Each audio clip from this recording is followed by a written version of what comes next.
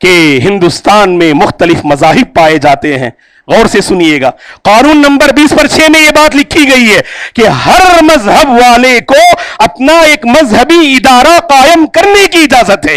ہندوستان میں ہر مذہب والے کو اپنا مذہبی ادارہ قائم کرنے کی اجازت ہے, اور اس ادارے کو منظم طریقے سے خود اس مذہب والوں کو چلانے کی اجازت ہے. دوسروں کی دخل اندازی اس میں نہیں ہوگی, یہ قانون میں لکھا ہوا ہے. اور اسی طرح اس قانون میں یہ بات ہے کہ ہر مذہب والے منقولہ, جسے آپ جائیداد کو نقل ایک جگہ سے دوسری جگہ لے جا سکتے ہو, اور ایسی جائیداد جنہیں لے جا نہیں سکتے, منقولہ ہو یا غیر منقولہ, ان جائیداد پر مذہب والے قبضہ کر سکتے ہیں. انہیں اس میں پورا اختیار حاصل ہوگا, اور ان اداروں کو قانون کی باغ ڈور میں انہیں چلانا ہوگا. اب وقف ترمیمی بل کے ذریعے سے اس قانون کو قتل کرنے, اس قانون کو مٹانے کی ناپاک سازش ہے. دوستو, ایسی صورت میں میرے اور آپ کا ایک کردار ہونا چاہیے, ہم قانون پڑھیں, قانون کے محافظ بنیں. ہم معمار قوم ہیں دوستو ہندوستان میں, یہ اوروں کو باور کرائیں. ہمارا یہاں وجود, اللہ اکبر, اپنی ذات سے, اپنے علم سے, اپنے مال سے ہم دوسروں کو فائدہ پہنچانے والے ہیں. ہماری کوئی ادا ایسی نہیں ہونی چاہیے جس سے اوروں کو تکلیف ہو. یہ اپنے اخلاق کو بہتر بنانے کا وقت ہے دوستو, اپنے اخلاق سے لوگوں کو قریب کرنے کا وقت ہے. اور ایسے سیاستدان جن کی آواز پارلیمنٹ میں پہنچ سکتی ہو, اور ایسے سیاستدان جن کی آواز اوپر تک پہنچ سکتی ہو, تو ایسوں کو اپنے اخلاق سے قریب کرنے کی ضرورت ہے. ابو طالب جیسے لوگوں کو معاشرے میں ڈھونڈنے کی ضرورت ہے, اور انہیں اپنے سے قریب کرتے ہوئے اپنے حقوق کی ادائیگی اور اپنے حقوق کی اپیل دائرے میں رہ کر کرنے کی ضرورت ہے دوستو. اور ابھی ایک خوش آئین پہلو یہ ہے, آپ کو یہ علم, آپ کے علم میں یہ بات ہونی چاہیے, کل سپریم کورٹ کا یہ فیصلہ رہا ہے. کل دوپہر میں جو سپریم کورٹ کا فیصلہ آیا, یہ بظاہر جو فیصلہ ہم مسلمانوں کے فیور میں رہا ہے دوستو. سپریم کورٹ نے دو اہم مدعا جو ہے اس نے موجودہ حکومت کے سامنے پیش کیا. پہلا مدعا جو اس نے پیش کیا کہ وقف بائی یوزر کو ختم کرنے کی جو انہوں نے اپیل کی ہے موجودہ حکومت نے, وقف بائی یوزر کا مطلب کیا ہوتا ہے؟ ہمارے آباء و اجداد نے جن زمینوں کو وقف کیا تھا, آج تک 200 سال گزر گئے, 300 سال گزر گئے, ان زمینوں کو ہم وقف کے طور پر ہی استعمال کر رہے ہیں. ہمارے پاس کوئی کاغذات نہیں, ہمارے پاس کوئی ڈاکومنٹس نہیں ہے, لیکن 200 سال سے 300 سال سے وہ استعمال کرنے والا وقف کے طور پر ہی استعمال کر رہا ہے. اور موجودہ حکومت چاہتی ہے یہ وقف بائی یوزر کو ختم کیا جائے. تو سپریم کورٹ نے یہ سوال کیا, اگر ہم اس کو ختم کر دیں, وقف بائی یوزر کو ختم کر دیں, اس نے حکومت سے سوال کیا, تو پھر آپ لوگ ڈاکومنٹس لائیں گے کہاں سے؟ 200-300 سال کی تاریخ کو پھر دوبارہ دہرائیں گے کہاں سے آپ؟ تو پھر ان جو مشکلات کھڑے ہوں گے اس کے بعد, وقف بائی یوزر کو ختم کرنے کے بعد جو مشکلات کھڑے ہوں گے, ان مشکلات کو آپ جو ہے قابو میں کیسے کریں گے؟ یہ سوال ایسا جسے حکومت جو ہے جواب دینے سے قاصر رہی. دوسرا جو اہم مدعا جو سپریم کورٹ نے موجودہ حکومت کے سامنے پیش کیا, موجودہ حکومت چاہتی تھی کہ وقف بورڈ میں صرف مسلمان نہ رہیں, غیر مسلم کی نمائندگی بھی اس میں ہونی چاہیے, غیر مسلم کی نمائندگی بھی وقف بورڈ میں ہونی چاہیے. تو سپریم کورٹ نے یہ سوال کیا کہ اگر غیر مسلم کی نمائندگی ہو تو ہندوستان میں مائنارٹی میں صرف مسلمان نہیں ہے, اور بھی دیگر مذہب پائے جاتے ہیں. دیگر مذہب میں تو ایسا نہیں ہوتا ہے کہ ان کے اپنے مذہبی اداروں میں دوسرا مذہب والا وہاں پر کوئی نمائندگی کرے, ایسا تو نہیں ہوتا ہے. اگر آپ کا یہ جو ہے یعنی آپ کی یہ اپیل ہے کہ وقف بورڈ میں غیر مسلم کو بھی داخل کیا جائے, تو ان کے مذہبی معاملات, شرعی معاملات کو یہ غیر مسلم بندہ کیسے حل کر سکتا ہے؟ اس سلسلے میں تمہیں جواب دینا ہوگا. تو اب الحمدللہ اسٹے آرڈر ملا ہے الحمدللہ, اور اگلا جو ہیئرنگ ہے وہ انشاءاللہ مئی 5 تاریخ کو ہے. تو ایسی نازک گھڑی میں دوستو ہم میں سے ہر ایک کو جہاں پرامن طریقے سے احتجاج ہو رہا ہے, آپ ان کے حق میں دعا کیجئے گا, اللہ تعالیٰ اس احتجاج کو کامیاب بنائے, اللہ تعالیٰ ہماری آواز کو, اللہ تعالیٰ ہماری آواز میں تاثیر پیدا فرمائے, اللہ تعالیٰ ہمیں اپنے حقوق کے ساتھ ہندوستان میں جینے کی توفیق عطا فرمائے, اپنے مذہبی شناخت کو باقی رکھتے ہوئے ہندوستان میں جینے کے اللہ ہم سب کو توفیق عطا فرمائے. یہاں پر دوستو ایک بات کہہ کر اپنی گفتگو ختم کر دیں گے, ہمارے احتجاجات اپنی جگہ بجا سے ہی دوستو, ہماری آواز, ہماری اپیل اپنی جگہ بجا سے ہی دوستو. یہ بات نہ بھولے, اللہ کو منانے کی ضرورت ہے دوستو, اپنے ایمان کو مضبوط کرنے کی ضرورت ہے. اگر امت مسلمہ نے اپنی دینی حالت پر توجہ دی, اللہ کی قسم بدر کا مقام یاد کیجئے گا کہ سامنے دشمن اس اتنی مضبوط جو ہے قوم تھی وہ کہ مسلمانوں کا کامیاب ہونا ناممکن تھا. اللہ تعالیٰ کی مدد بدر کے مقام پر نازل ہوئی. ہندوستان میں بظاہر حالات بگڑتے ہوئے نظر آئے, اگر مسلمانوں نے اپنی حالت کو بہتر بنایا, اللہ کی قسم ضرور اللہ تعالیٰ مسلمانوں کو کامیابی عطا فرمائیں گے. آسمان سے پروردگار اپنی مدد نازل فرمائیں گے. ابن عباس رضی اللہ عنہما نے کہا, 5 گناہ ایسے ہیں اللہ ان 5 گناہوں کی وجہ سے 5 سزائیں دیتے ہیں. پہلا گناہ جانتے ہیں کیا ہے؟ جب کسی قوم میں بے حیائی فحاشی عام ہوتی ہے, اللہ تعالیٰ طاعون جیسی بیماریوں میں اس قوم کو مبتلا کر دیتے ہیں. نئی نئی بیماریوں میں اللہ تعالیٰ اس قوم کو مبتلا کر دیتے ہیں جب بے حیائی کسی قوم میں عام ہوتی ہے. دوسرا گناہ سنیے گا, جب کوئی قوم ناپ تول میں کمی کرتی ہے, تجارت میں ڈنڈی مارتی ہے, دھوکہ دیتی ہے تجارت میں اگر کوئی قوم, اللہ تعالیٰ اس قوم والوں کو معاشی تنگی اور قحط سالی میں مبتلا کر دیتے ہیں. اور تیسرا گناہ کہا, جب کوئی قوم زکوٰۃ صحیح ڈھنگ سے ادا نہ کرے اللہ تعالیٰ آسمان سے بارش کو روک لیتے ہیں.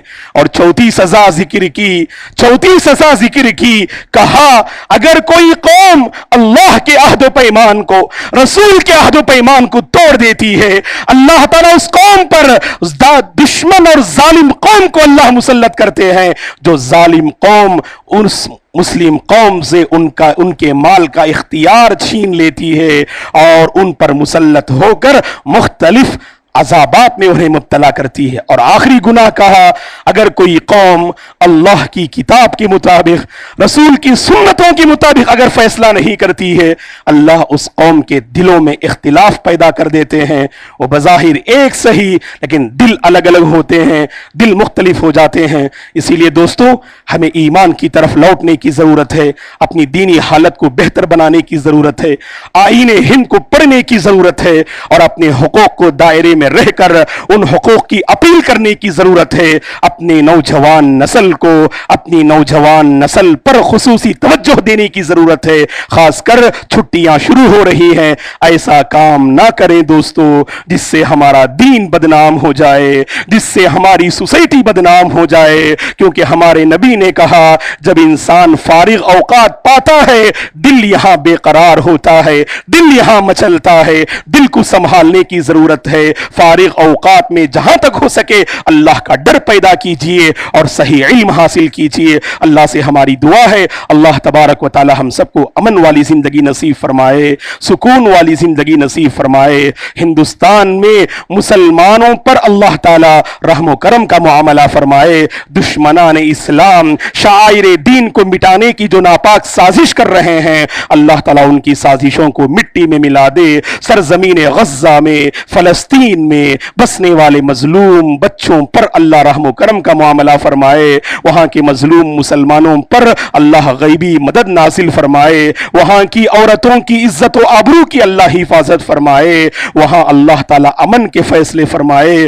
دشمن قوم کی سازش کو مٹی میں ملا دے. دشمن قوم کے دلوں کو اللہ تعالیٰ ہدایت سے مالا مال کر دے. مسلمانوں کو سمجھنے کی توفیق عطا فرمائے. مسلمانوں کے لیے دشمن کے سینوں کو اللہ تعالیٰ کھول دے. دشمن کے دلوں کو اللہ تعالیٰ مسلمانوں کے لیے کھول دے. اللہ ہمارے مدارس کی حفاظت فرمائے, مساجد کی حفاظت فرمائے. اللہ تعالیٰ ہمارے علماء کی حفاظت فرمائے. نوجوان نسل کی اللہ حفاظت فرمائے. فارغ اوقات میں زیادہ سے زیادہ اپنی علمی دنیا کو بہتر بنانے کی اللہ ہم سب کو توفیق عطا فرمائے. تقوی والی زندگی اللہ ہم سب کو نصیب فرمائے. ہم میں سے جو طبیعت کو لے کر پریشان ہیں, صحت کو لے کر پریشان ہیں, اللہ ان کے حق میں صحت و عافیت کے فیصلے فرمائے. اللہ انہیں شفاء عاجلہ اور کاملہ نصیب فرمائے. ہم میں سے جو جس میدان میں بھی پریشان حال ہیں, اللہ سب کی پریشانی کو دور فرمائے. اللہ ہم سب کو امن پہ باقی رکھے اور امن ہی پر خاتمہ نصیب فرمائے.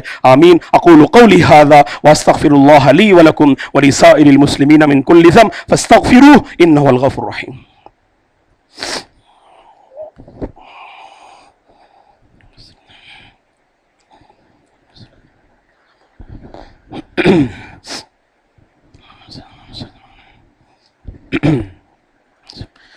إن الحمد لله نحمده ونستعينه ونستغفره ونعوذ بالله من شرور أنفسنا ومن سيئات أعمالنا من يهده الله فلا مضل له ومن يضلل فلا هادي له وأشهد أن لا إله إلا الله وأشهد أن محمدا عبده ورسوله أما بعد فأعوذ بالله من الشيطان الرجيم إن الله وملائكته يصلون على النبي يا أيها الذين آمنوا صلوا عليه وسلموا تسليما اللهم صل على محمد وعلى آل محمد كما صليت على إبراهيم وعلى آل إبراهيم إنك حميد مجيد اللهم بارك على محمد وعلى آل محمد كما باركت على إبراهيم وعلى آل إبراهيم إنك حميد مجيد اللهم أعز الإسلام والمسلمين وأذل الشرك والمشركين اللهم انصر الإسلام والمسلمين اللهم أصلح أحوال المسلمين في كل مكان اللهم انصر إخواننا المستضعفين في فلسطين اللهم انصر إخواننا المستضعفين والصبيان في غزة اللهم انصر إخواننا المستضعفين في الهند اللهم أصلح أحوال المسلمين في الهند